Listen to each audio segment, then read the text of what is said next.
Hello mga ka-Berks, magandang hapon sa ating lahat. Nandito tayo uli.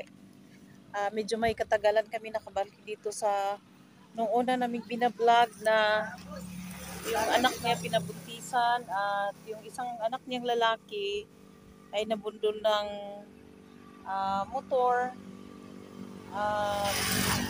Kung naalala nyo, hindi ko na na-vlog uli kasi yung anak na babae na napabuntisan ay namatay yung bata. Kaya hindi ko na nabalikan uli dahil nga sa napaka-busy natin at may pina-priority tayong binablog.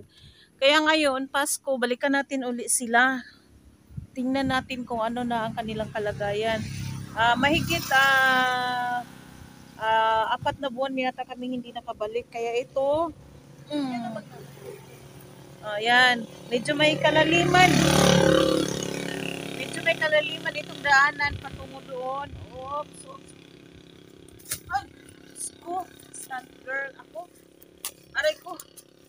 Pero sikapin nating matingnan sila. Sikapin nating mabigyan ng munting munting regalo, groceries at spaghetti sila Ate Gina, kapareha ko na pangalan. Sa Paskong ito, no? Tingnan natin kaya kung ano na ang kalagayan nila kasi matagal na tayong hindi nakabalik doon. Kaya bukas ay 25. Tingnan natin kung anong sitwasyon meron na sila ngayon. Tara na, samahan nyo kami.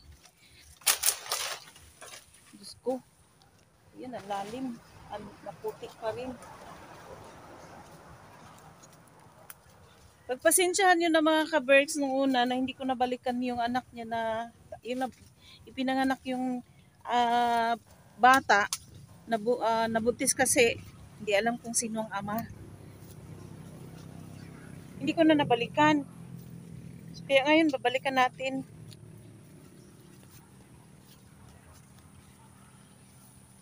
Maayong hapon! Ikaw ang bana? Adili? Oh, pasensya na ha. Merry Christmas. Naa sila? Ay, may busis, may busis. Hatiran natin sila ng konting groceries kasi hati natin yung nag-sponsor, nagbigay sa atin galing kila Met LD tsaka kay Bel Usoy, hati natin. Pinagkasya natin yung pinadala nila para lahat ay masaya. Ay, mayang hapon. Merry Christmas. Kumusta? Long time no see. Ha? Ano nangyari? Ayun niyo siya.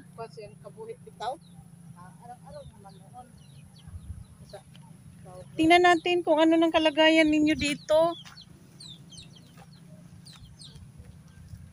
Matagal akong hindi nakabalik. Ano ba? Marami ba kayong uling? Wala namin nag-uling, ma'am. Dili na sila nag-uling. Kasi yung pinagkukunan nila ng kahoy, pinasaka na daw.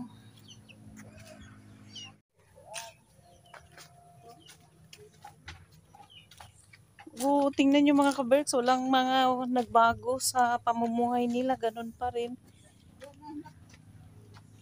Ano nangyari sa kanya? Arang naman niya niya, usay lagi ka na malimot ito kasi yan. Ay. Yan ganing nabuhi. Nagkasakit. Oo. So anong pinagkukunan ninyo ng pagkain araw-araw? Naka-ani-ani man. Naka-ani-ani. Oo. Uy, ala, parang hindi ko kaya dito. May ano kami sa imugang pamasko. Lika, dali. May ano talaga, may karamdaman. Kawawa, oh. Parang nag-ano ang isip, nagbago. Ay, yung anak mo, hindi. Ay, oo. Nalikpag ka, halik ka. Dali. Oh. Ano ba nangyari sa'yo? Ay nasod na siya og kanang kuan, kanang Trabaho? Hala, trabaho. luspad niya ay. Diya lang Julie. Sa Julie dyan. Wala naman silang upuan. Paano makaupo? Diya lang ako. Hmm. Kasi nung nanganak kasi siguro ito, hindi pa naayos. Na Ayaw bughat. naman siya. Ang kadaot ng kay kaning tambok man mata ni kayo ma'am. O tapos, o yun, ang Sus. puti ng paa. Diyos ko. Suspad na may Luspad. maingaw nga mag gading Ano ba pakiramdam mo? lang. Nag-jogging-jogging siya. Oh, unya Tapos, mo upo ka dito ning. Wala namang ibang upuan. Yan, paupuin mo. Paupuin mo. Kawawa pa rin yung sitwasyon nila mga kabergs. Oh. Ano kay kaayo makapamahaw? Di ka ba? Dali ko na. Upo ka. Diyos ko, akala ko okay na kayo. Hindi. Kasi hindi ko na kayo nabalikan eh. Nag-iba na kasi ako ng route. Dati na-assign ako sa ano. Ngayon, ayan. Ito yung ano namin, pang groceries para sa inyo. Pamaskong handog kay Bill galing kay Bill Oswa. Para sa inyo, tsaka pagkain. Ayan, no, spaghetti. Para may pagsaluhan kayo mamayang gabi. Salamat din sa inyong tutok mo. Saka, kumusta kayo? Ano na bang nangyari sa buhay ninyo? Mo ang kanya. Ay, Diyos ko. Banag pa. Ano ang pangalan mo, Pangga? Itisang. Idisa.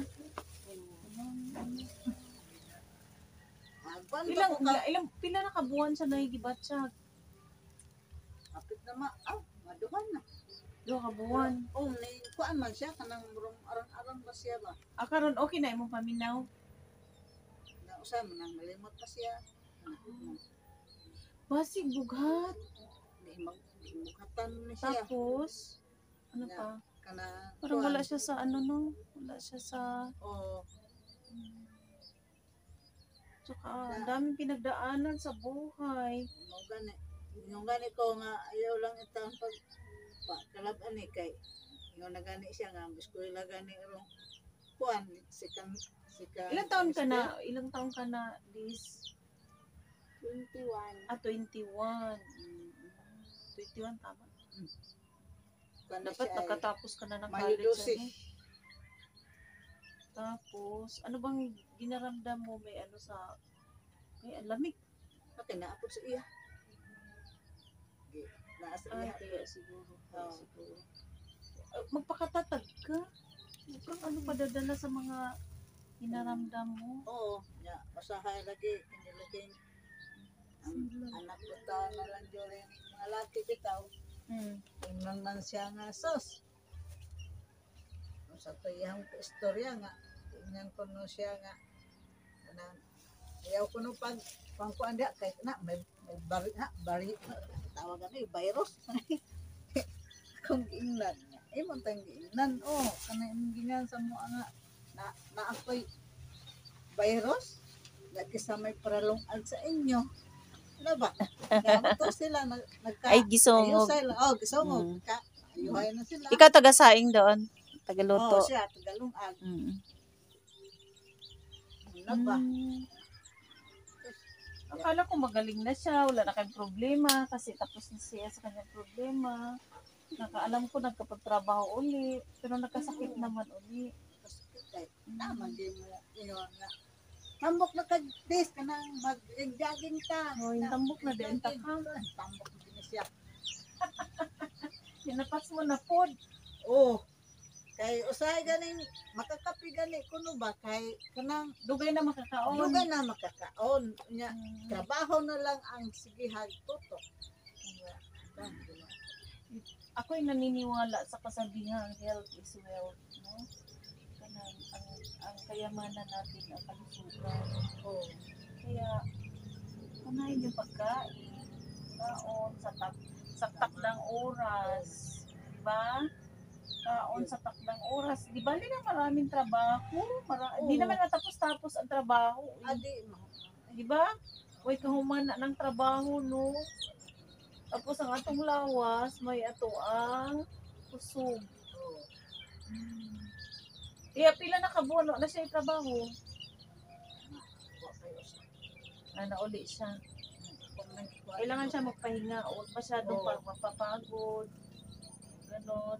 Eh, ang pangita May ninyo, gani ni siya kay makatuog na, makabati na ko nga maghagok. dati, Pagking kuan, sus, nabuog ko kay site, launa na makatuog. ito may kitrabaho, di ba mag-cellphone? Saan, naman na siya cellphone, Sige, sige, huwag cellphone. naog ka ko na, makatuog na. Duha na, ako na siyang kanaang kuanan, kanidan, duha na ka, untag ni siya nga, dugan ni siyang mata. Pahinga lang, pahinga. Hindi ko nga kayo naalala eh. Sabi ko, pumunta kami doon sa sa itong bato. Yung matandang binablog namin, pinakaunang binablog namin. Nandun na pala sa Bacolod. Sabi ko, daanin kaya natin dito. Kaya naisipan namin dumaan sa inyo. Yung ibinigay namin doon, ibinigay namin sa inyo. Kaya pagpasensyahan nyo na, Merry Christmas. Saka, upo. Wala pa rin nagbago mga ka-Berks ang sitwasyon nila. Ganun pa rin. At saka, ang nakakalungkot lang, hindi na nag-uuling yung asawa niya. Pero, wala pa rin kayong imbak na bigas. Magaling man ko Ano, anong ulam Mao yung na lang kuno siya ako magaling ka? Wala namang ulam. Wala namang laman. Nagprito man po ko na ang bao usa ka buok. O, pang-ulam ninyo. Oh, So, ito ha, pasensyahan nyo na. sige. Pagpasensyahan mo na to. May shampoo, may sabon, kompleto yan. May Milo, may kape, may biscuit, may noodles. O yan. Ha. Yan. Tsaka spaghetti. Masarap yan. Pinaghahati namin ang mga pamasko din. Ha? Pamasko din yan. Kaya sabi ng sponsor na ibigay lahat doon sa mga binablog. Kaya pasalamat tayo sa Panginoon na kahit ganito yung kalagayan natin at tayo humihinga pa rin. Kaya huwag mawala ng pag-asa. Ha? Magpakatatag ka kasi habang may buhay, may pag-asa. No? Ayan, sumagot na siya. Di ba? Habang may buhay, may Asa. Ayan. Yan, galing. Galing. O, yan. Kaya, friend tayo, di ba? Baka mangyari, babalik kami dito sa'yo uli. Pero magpakita ka ng, magpagaling. May improvement. Huwag ka mag-alala. Tulong-tulong ka kay mama mo. Kasi, bata ka pa naman. Maghanap buhay tayo kasi habang buhay tayo, kailangan tayong kumain. So, minsan ang depression kasi mahirap kalabanin. Pero higit sa lahat, huwag tayong mawala ng pananalig sa Panginoon. No? Sa anumang mangyayari, hindi talaga natin maiwasan na tao lang tayo, may mga problema, may mga pinagdaanan sa buhay. Pero ang Panginoon lang talaga ang pinaka-the best na sandigan natin. Di ba? Manalangin tayo para mabago yung takbo ng ating isip at takbo ng ating buhay. Na hindi lang dito matatapos at saka bibigyan tayo ng blessings ni Lord. Ay, ngumiti na siya. Kailangan lang talaga niya na yung mga kausap niya masaya. Para bang ma-relieve yung kung anong nasa isip niya. Kasi akalain mo naman, sa totoo lang, ang bigat ng dinaanan niya sa buhay. Nabuntis, nanganak, namatay yung bata, yung anak niya. Yun talaga nangyari. Hindi lang namin na-vlog yung pagkamatay ng anak niya kasi nag-send pa sa akin ng picture. Sabi ko hindi ito pwede. At least natulungan na natin na sila sa kahit mo kaunting halaga. Kaya na-assign ako ng ibang school, hindi na ako makakadaan. Kaya nangyari, medyo nakalimutan ko sila. Pero hindi naman actually na nakalimutan, naalala ko pa rin. Ang iniisip ko, okay na siguro sila. Medyo hindi na siguro sila ganun kahirap kasi yung problema natapos na. Saka yung anak mong lalaki, saan na ba? Paala Julie. Nagtrabaho na. Trabaho. Okay lang, 100 ang adlaw. Okay na yun. Ang importante sa atin, libre tayo sa kain. Oo. May may 100 isang araw, kisa wala talaga, yun na lang. Saka, magsumikap pa rin. Magsumikap pa rin. Kaya, nakakaawa talaga yung sitwasyon nila mga ka-birds kasi wala pa rin nagbago. Mas talaga, mas lumala. Kasi si Idisa, nagkasakit naman uli, depression ito. Nakita ko sa kanya. Kaya magpakatatag ka ha. Magpakatatag ka. Huwag kang mawala ng pag-asa. Ang ganda mo eh. Basta may uyab. May uyab? Malay. Ay, walay. Ang problema pala, walay uyab. Nagbuhag siguro. Walay uyab. Nagbuwag no. Parang alam ko na. Nagbuwag mo no. Kaya siguro. Oy, ako'y nanawagan kung sa uyab ha. Huwag mong sasaktan ito. Huwag mong sasaktan kasi Totoo ba yung sinabi ko? Totoo hindi. Parang hindi. Tinatawa ko lang na ka-Berks, hindi pala naman totoo. Biniro ko lang siya para matawa. So yun ang maganda natin na kahit anong bigat na nararamdaman natin sa puso, basta ang importante, masaya tayo, no? May kausap tayo magpapatawa sa atin. Kaso nga lang, ngayon lang napunta. Ay, joke lang. So, sana pagbalik namin at ako din ay nananawagan sa aking mga sponsor na kung pwede matulungan natin sila. Ate Gina, kapareho ko ng pangalan, at saka si Idisa na makaraos sa kanilang mga problema. Kailangan kasi ng tulong, hindi lang financial, emotional din, saka yung pangangailangan nila araw-araw. So, salamat uli sa ating sponsor na nabigyan natin sila ng pang Noche Buena nila ngayon, no, hanggang bukas, mga ilang araw. So, okay ha? May uyab? Wala. May uyab? Wala. Wala. Ay, walay talaga. Walay. Sorry na lang. So, yung iba kong mga na-vlog na natin ang bahay, pero sila wala pa rin nagbago, wala pa rin nagbago, ganun pa rin yung unahon na niyo ang pagkaon, di ba? Mas una yung pagkain, huwag kang mag-alala. Yayaman kapag dating ng araw. Pag hindi ka mag-isip ng problema. Di ba? Lagi inisip mo, problema? Namumblema ka? Ano problema natin? Huwag mo problemahin yung problema kasi yung problema hindi naman problema sa'yo. No? Tama? Ayaw ko no problema ang problema kaya ang problema wag na nagproblema sa imuha. Alak na.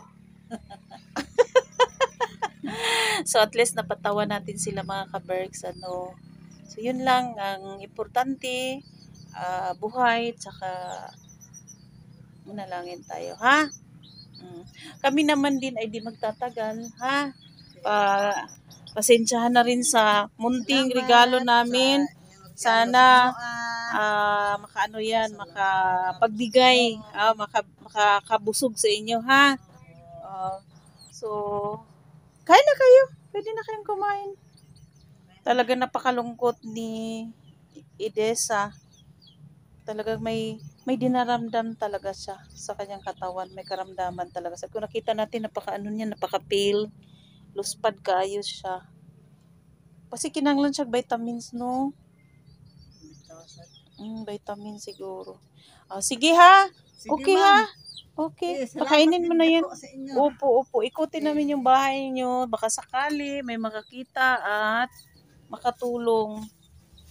O pangatlong beses namin na pagbisita sa kanila, hindi ko nga maisip na mabisita namin sila uli.